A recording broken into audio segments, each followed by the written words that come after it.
In a new country, the rapid growth of cities is both natural and necessary, for no efficient industrial organization of a new settlement is possible without industrial centers to carry on the necessary work of assembling and distributing goods. When Adna Weber explained the rise of American cities to the readers of Scribner's in 1899, the United States was in the midst of a great wave of city building. Whereas only 16 cities had more than 60,000 people in 1860, 11 cities now boasted more than 250,000.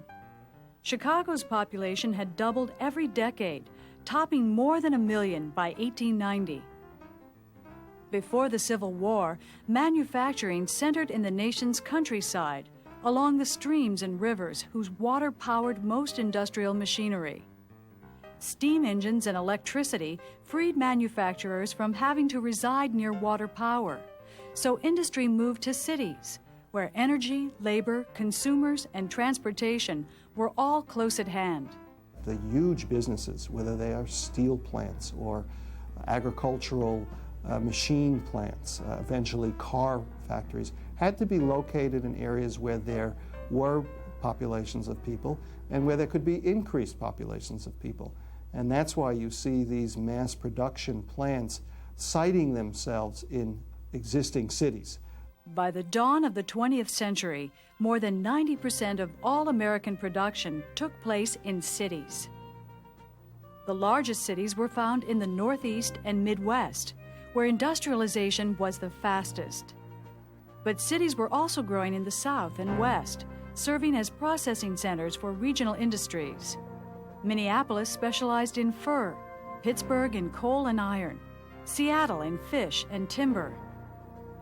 In the same way that national railroads sparked westward settlement, new innovations in mass transit enabled cities to expand into the adjacent countryside. While poorer families still clustered close to their workplaces, electrified streetcars took managers and other professionals to new residential neighborhoods on the outskirts of town. As new immigrants came into the cities, you began to see a kind of segregation between the wealthier people in the cities who had their own sections of the city. More people with more money in their families tended to move outside of the cities into little villages or towns that became suburban areas much later on. It may be a little more difficult for us to attend the opera, but the robin in my elm tree struck a higher note and a sweeter one yesterday than any prima donna ever reached. The streetcars that moved people out of the city brought them back in for business, pleasure, and shopping.